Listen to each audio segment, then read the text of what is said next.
Cari telespettatori, ben ritrovati con noi. Questa volta parliamo di donne, parliamo al femminile. Lo facciamo, abbiamo il piacere quindi di riavere qui con noi in studio con Tina Cupani, segretaria generale dell'FNP CISL del Veneto. Ben arrivata qui con noi. Grazie.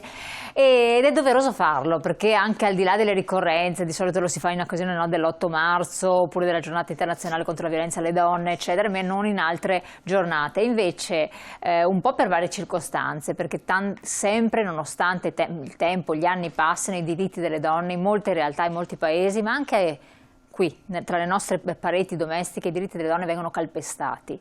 E poi con l'occasione che finalmente anche in Italia, evoluzione, c'è stata una primo ministro donna, cioè, bisogna riconoscere un passaggio epocale, a prescindere dal discorso politico su cui non voglio entrare, ma è molto importante e molto significativo. E anche il rispetto che deve essere dato a certe figure che con tanta fatica, perché per arrivare a certi livelli, sia nell'ambito aziendale, sindacale, delle categorie, politico, è ancora più faticoso, non si capisce ancora come mai, perché, per le donne. Siamo nel 2022 e siamo ancora al punto di partenza, sotto certi profili sì.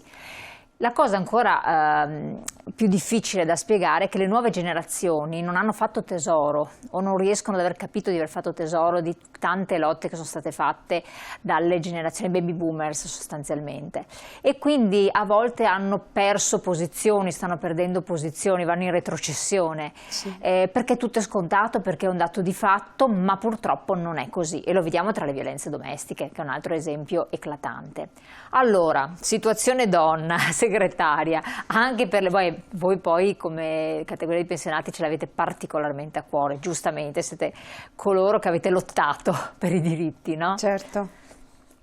Noi come FNP stiamo facendo proprio un percorso dedicato a ricostruire un po' quello che è stata negli anni, a partire dal Novecento, tutta una serie di conquiste che sono diventati diritti di adesso e che però hanno alle spalle vite vissute di donne che hanno portato avanti con determinazione, con convinzioni alcune lotte, alcune battaglie, e che hanno portato poi come conseguenza il raggiungimento di molti dei diritti acquisiti oggi.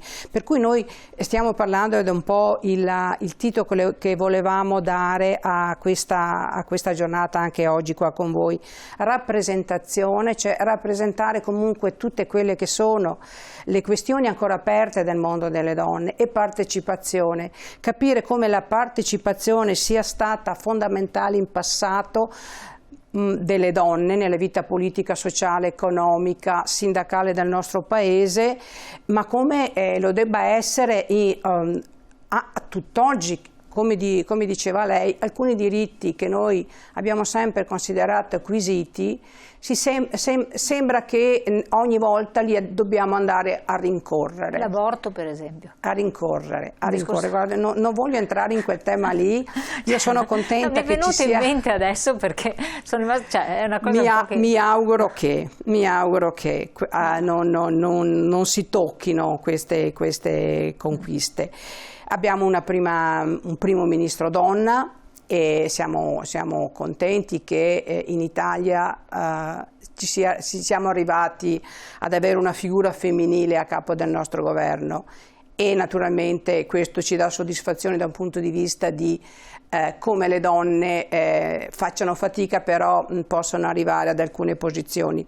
Ma siamo anche in piazza con le donne iraniane che stanno in questi giorni protestando per difendere un loro diritto a vivere libere, e vorrei questo fosse anche un messaggio per le nostre ragazze, per le nostre giovani.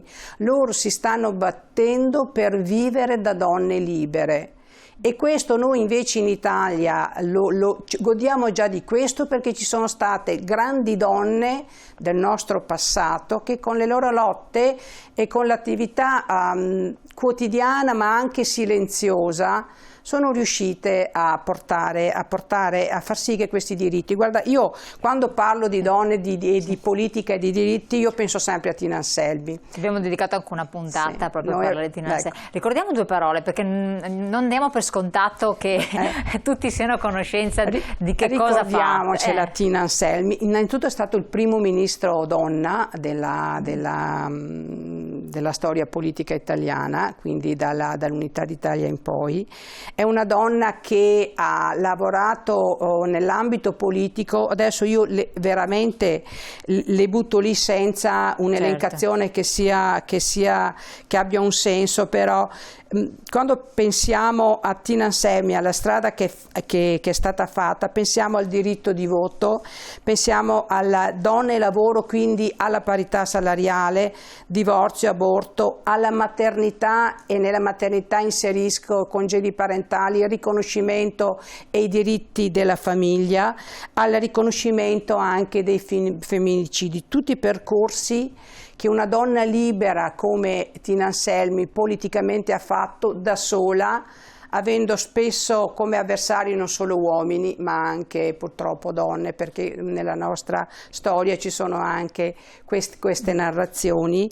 Però io ho sempre in mente una frase di Tina Anselmi. Lei pensava che l'Italia sarebbe stata migliore se amministrata da donne, però diceva anche sempre: io da donna, politica donna, la leggo perché è una frase sua, non posso fallire, perché dice: io sono uno strumento, e quindi in questo momento un mio fallimento da donna politica, quindi da donna che fa politica con un ruolo importante, un mio fallimento non coinvolgerebbe solo me, ma se io fallissi e non fossi all'altezza, coinvolgerei anche con la mia caduta le conquiste, tutte quelle conquiste che sto portando a casa e che non appartengono solo a me, alle donne, ma a tutta alla società civile. Quindi ed è questo che io mi aspetto anche dal primo ministro o prima ministra, si può chiamare come vuole, questo non è un problema per me,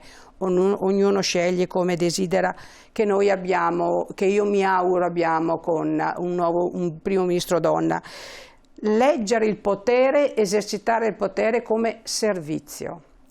Altrimenti la politica abbiamo dovrebbe fallito essere anche noi. Esatto, dovrebbe essere questo assolutamente. Potere come servizio. Una cosa importante, appunto, citava anche lei, tra quello che diceva appunto che per la quale ha lottato Tina Anselmi, è anche il riconoscimento di genere e la parità di genere, che poi è sempre una conquista, perché bisogna sempre rimarcarlo. A questo proposito c'è il lavoro femminile e la previdenza di genere. Sì. Siamo ancora lontani, perché vediamo anche c'è una slide tra l'altro che ci introduce a questo, perché si parla proprio di questi aspetti qui. Perché lavoro femminile vuol dire rispetto nell'ambito del lavoro, che non è un dato di fatto scontato. E queste sono le iniziative che abbiamo fatto, quelle che stiamo vedendo. Che stanno per sensibilizzare. Il percorso formativo, sì. Che è molto importante. Che e serve. Poi la previdenza di genere. Sì. Che cosa vuol dire previdenza di genere? Previdenza di genere, se noi scorriamo un attimo le slide, noi vediamo quelle anomalie che fanno parte un po' del sistema Italia. Eccola qua, prima. Istruzione e occupazione, cioè noi abbiamo le nostre donne che escono dal sistema dell'istruzione con percentualmente sono di più rispetto agli uomini e anche con risultati maggiori rispetto agli uomini. Voi vedete che la media qual è la media europea, qual è la media maschile, qual è la media femminile. Quindi noi abbiamo donne preparate, donne laureate, ne abbiamo di più degli uomini, però se poi noi andiamo a vedere poi il tasso di occupazione, vediamo come dal grafico la situazione si inverte, quindi ci sono meno donne che hanno possibilità occupazionali, quindi loro hanno meno opportunità occupazionali, quindi a loro viene dato meno spazio, vengono date meno possibilità rispetto agli uomini che comunque, nonostante un livello di istruzione più basso, vengono più facilmente collocati all'interno del mondo del lavoro. Ma questo perché ci preoccupa? Vediamo la slide successiva che ci fa capire. Sì, ci preoccupa perché poi il tasso di occupazione che vediamo lì percentualmente, che vede comunque, guardiamo il Veneto, gli uomini con un tasso di occupazione più alta rispetto alle donne, le donne comunque in Veneto superiori alla media europea, però in ogni caso no, il Veneto superiore all'Italia, però in ogni caso sotto la media europea. Purtroppo sotto la media europea, e anche qua un tasso di occupazione maschile che è superiore. Questo qual è il risultato che ci dà?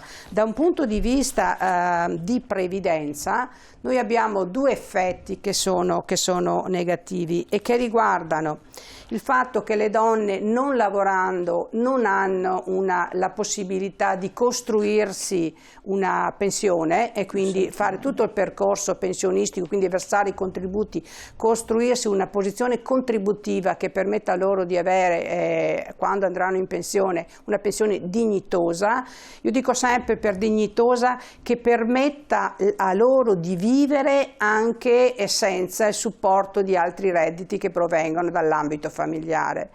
Adesso, e quindi questo cosa succede? Succede perché non solo le donne lavorano meno, hanno poco spazio lavorativo, guadagnano meno, guadagnano meno, e in più spesso interrompono la loro attività lavorativa e quindi escono dal mondo del lavoro per dedicarsi ai lavori di cura che può essere rispetto alla persona anziana, e quindi casi di disabilità e di non autosufficienza, e anche rispetto ai lavori di cura rispetto ai bambini piccoli, quindi e si dedicano, aiutano le figlie, e per fare questo magari interrompono la loro carriera lavorativa. Però loro di questo hanno la contezza di quanto sia stato il sacrificio che hanno fatto quando si accorgono che da un punto di vista poi pensionistico non hanno niente o quasi niente. Questo è importantissimo quello che sta dicendo, perché tante persone fanno la scelta dettate dall'emotività del momento, devo aiutare, e quindi buttano il cuore oltre l'ostacolo senza razionalizzare cosa significa un domani, quando queste persone invece che avere 55, 60, 50 anni e quant'altro ne avranno 75, 80, con un'aspettativa di vita che arriva a 100, benissimo, però come ci arrivi a 100?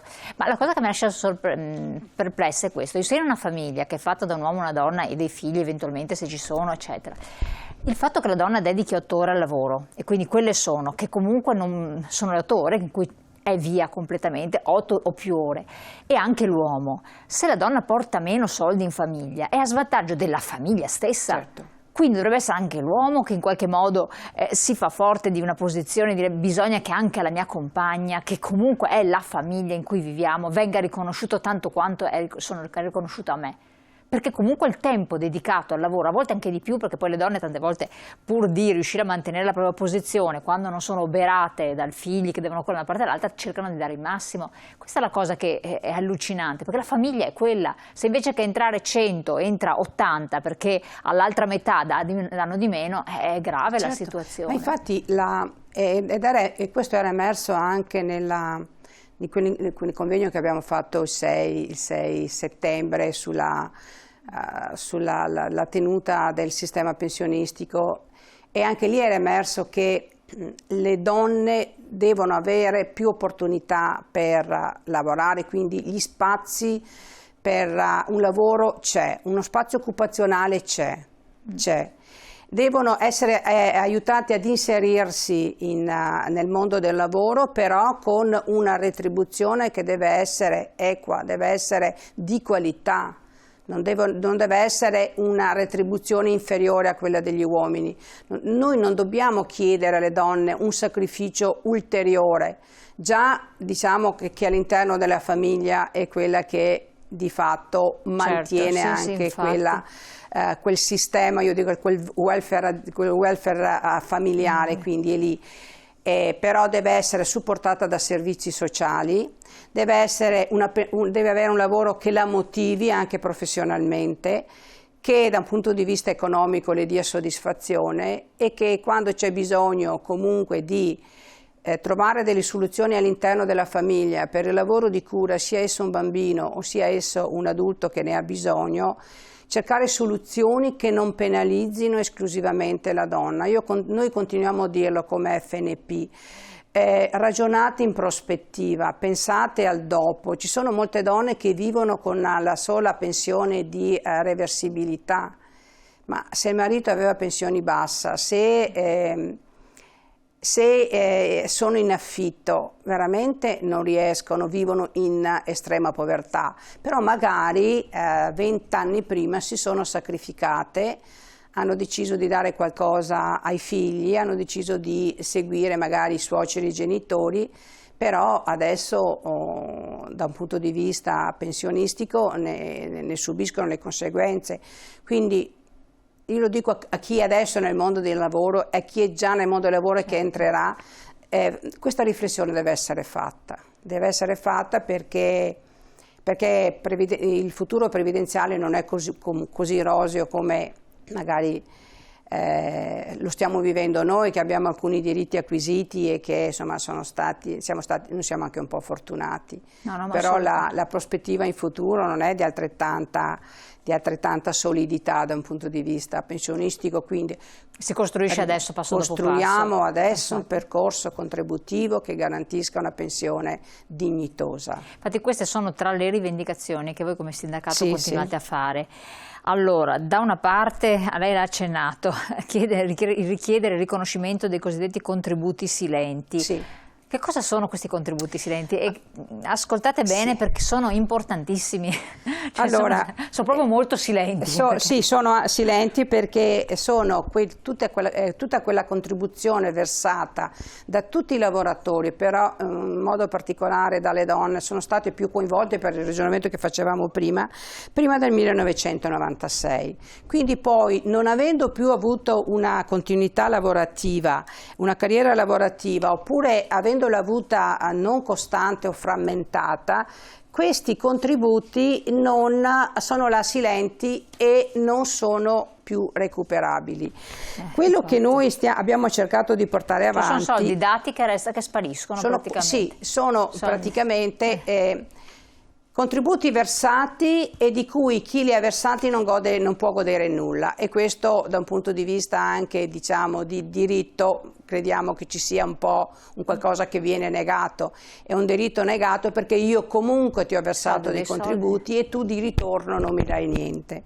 Poi c'è il discorso che circa 7 milioni da un dato, un conteggio fatto qualche anno fa, di lavoratori che hanno contributi silenti, e sono tanti in Italia, e da un punto di vista, se io li trasformo poi in un carico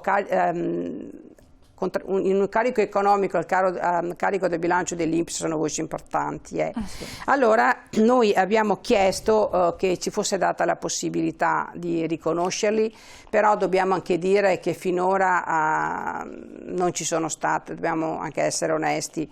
Noi come CISL lo portiamo avanti da tempo, non abbiamo avuto riscontri da questo punto di vista, nemmeno segnali di apertura rispetto a questa questione. Rimane comunque un principio che è legato al fatto che dal 2012 siamo entrati tutti in contributivo, e che comunque uno potrebbe dire, visto che siamo tutti in contributivo e uno ha il diritto di avere di ritorno quanto ha versato, perché il contributivo questo prevede, cercare di capire se si può avere qualcosa. È un percorso difficile che noi non abbiamo abbandonato come CISL.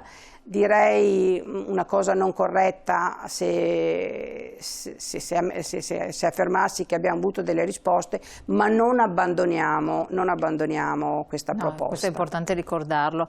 L'altra cosa che è bene essere a conoscenza, sempre di supporto agli esigui entrate di molte donne, soprattutto quelle che non lavorano, è il fondo per le casalinghe e i casalinghi. Sì. Esiste. Chi è interessato può contattare la nostra INAS, perché su questo gli esperti vediamo la slide sono... 6 sull'INAS, che così tanto se magari chi è interessato sì. L'INAS c'è anche un numero verde, è la possibilità per chi svolge lavori legati alla famiglia, domestici, perché ha in cura anche figure che hanno necessità di una presenza familiare, e la possibilità di costituire e pagare un fondo. Si versano delle quote, non è sto granché, nel senso che non sono le grandi cifre, però è sempre un fondo che è garantito, nel senso che ha una tutela anche da un punto di vista di gestione e che prevede un ritorno. Chi non ha altre possibilità, di costituirsi una pensione futura, può provare a cercare questa possibilità, però deve contattare l'INAS, perché non conosco. Certo, per vedere anche la propria posizione pensionistica. Una gestione protetta, è una gestione sicura ed è un'opportunità. Se uno, anziché investire su un fondo pensioni qualsiasi, intende investire sul fondo per casalinghe e casalinghi, sappiamo che c'è. Questo è importantissimo, perché possono, insomma, utilizzarlo. L'altra cosa è il riconoscimento previdenziale del lavoro di cura. Sì, questa è una battaglia continua. Qua ce la dobbiamo fare, però. Ci sono prospettive? Ce la dobbiamo fare, perché questo, diciamo che noi dobbiamo far sì, noi lo chiamiamo il welfare informale, quello non gestito direttamente dallo Stato. Lo devono riconoscere, siccome c'è anche il Ministero della Natalità adesso, no? Natalità vuol dire riconoscere anche il periodo in cui le donne hanno dei figli, quindi riconoscere che per ogni figlio posso riconoscere da un punto di vista previdenziale un riconoscimento temporale di tempo di più. Devo riconoscerle a tutte quelle donne che svolgono attività di caregiver all'interno della propria famiglia. Cioè, quando io rinuncio alla mia attività lavorativa per svolgere una funzione che dovrebbe essere a carico dello Stato, quel periodo mi deve essere riconosciuto, perché allora io sono anche disponibile a farlo. Allora ci sta ci sta la famiglia, ci sta la natalità, e ci sta comunque un investimento su quello che è il futuro previdenziale delle donne, perché sono quasi sempre esclusivamente le donne che svolgono queste mansioni. Torniamo a quello che avevamo detto all'inizio, sono loro che hanno lasciato posti di lavoro, sono loro che hanno fatto delle scelte perché ci hanno creduto, che non sono state obbligate, però noi a loro dobbiamo qualcosa. Questo è un percorso che si può ancora fare, che dobbiamo fare. È molto importante. Un'altra cosa importantissima, la negoziazione sociale, perché quando parliamo noi lo parlavamo prima fuori onda, questione dei rapporti con i comuni, con le case di riposo, con tante entità, anche con le amministrazioni, e questa è la negoziazione sociale. È un termine che tanti non riescono a capire che contenuti ha, però è importantissimo continuare a mantenere questo rapporto. Voi siete il cardine di questa negoziazione. Sì, noi è il luogo, il momento nel rapporto nella relazione con il Comune, in cui soprattutto noi che rappresentiamo i pensionati andiamo a richiedere quegli interventi sul sociale che possono essere di supporto e di aiuto alle famiglie e a chi ne ha bisogno. Quindi quando parliamo di contrattazione sociale territoriale, quindi con i comuni, non intendiamo andare a vedere quante attività si fanno per le piste ciclabili o per progetti culturali, cioè noi andiamo anche a ragionare su quali servizi vengono offerti al Comune per favorire anche l'occupazione femminile, quindi quanti nidi, quanti servizi per anziani, quanta assistenza domiciliare, in modo che la donna sia sollevata e possa naturalmente dedicarsi più al lavoro e anche a costruire, siamo sempre lì, una posizione contributiva di cui potrà godere più avanti. È fondamentale, però noi ci siamo, cioè noi siamo attori in questa interlocuzione con gli enti locali, con i sindaci. Purché anche le cittadine si rivolgano al sindacato per fare le dovute perché noi osservazioni. l'importante è che i sindaci ci ascoltano, che nei loro bilanci inseriscano anche iniziative che noi proponiamo. Comunque è un obbligo quasi morale dare riconoscimento a chi si sacrifica per la famiglia. Assolutamente. Famiglia e salute, l'altro aspetto. Voi avete organizzato anche un convegno 17. sulla medicina di genere, si stanno facendo dei passi avanti ma non a sufficienza, è un aspetto importante, vediamo anche, eccola qua. È un aspetto importantissimo perché le cure sono standardizzate, la sperimentazione alla fin fine anche sì, e in realtà ci sono delle differenze che stanno emergendo rilevantissime tra uomo e donna, recepimento di cure, i fattori immunitari, reazione alle patologie. Bravissimo. È una nuova frontiera e noi è una nuova frontiera anche per l'Istituto Superiore di Sanità. Noi dobbiamo cominciare ad affrontare il tema da un punto di vista di percorso. Allora, abbiamo già sacrificato le nostre donne finora perché le donne vivono sì più a lungo degli uomini, però il periodo che loro fanno in salute, il periodo che hanno le donne in salute è inferiore al periodo che hanno in salute gli uomini. Quindi cosa significa? Che anche vivere 3-4 anni in più, però nel percorso della propria, percorso soprattutto di vecchiaia, aver da un punto di vista di salute personale, aver avuto più problemi, quasi quasi, ho vissuto di più, ma ho vissuto un po' meno bene degli uomini dal punto di vista di salute. Quindi l'indagine è tutta una frontiera nuova, diciamo, riguarda questo aspetto, però tiene conto anche del fatto che uomini e donne hanno tipologie e malattie di tipo diverso e anche che le donne rispondono in maniera diversa rispetto all'utilizzo dei farmaci. Quindi cominciare a ragionare adesso su come intervenire in una logica di prevenzione sulla medicina di genere, quindi sapere che alcune patologie sono tipicamente maschili, altre sono tipicamente femminili, prevenzione, intervenire prima, e qua ci vuole la statistica, ci vuole il dato, permette di arrivare poi ad avere una medicina di genere, e la parola è giustissima, personalizzata, ma che tenga conto del genere, che faccia sì che se iniziamo adesso, le nostre anziane future potranno vivere a 85, 88, 90 anni e bene in salute, perché la prevenzione è fondamentale. Ecco, invito quindi, siamo giunti al termine della nostra trasmissione, però medicina personalizzata sì, ma di genere ci sarà l'intervento, oltre alla segretaria Tina Cupani, che aprirà i lavori, della dottoressa del Centro di Medicina di Genere dell'Istituto Superiore di Sanità, una ricercatrice, dottoressa Avona, la dottoressa Petrini, ricercatrice del Centro di Medicina di Genere dell'Istituto sempre Superiore di Sanità, e un'epidemiologa, quindi ci sono torneremo anche su questo dopo il convegno. Sì, esatto, assolutamente ne riparleremo, vi renderemo partecipi, perché secondo me è un argomento molto molto importante in cui vanno sollecitate tutte le istituzioni che possono essere coinvolte. Segretaria, la ringraziamo, è stata una interessantissima chiacchierata, doveroso farla perché bisogna ricordare alcuni punti salienti, e fare cultura e informazione dove questi aspetti dovessero mancare.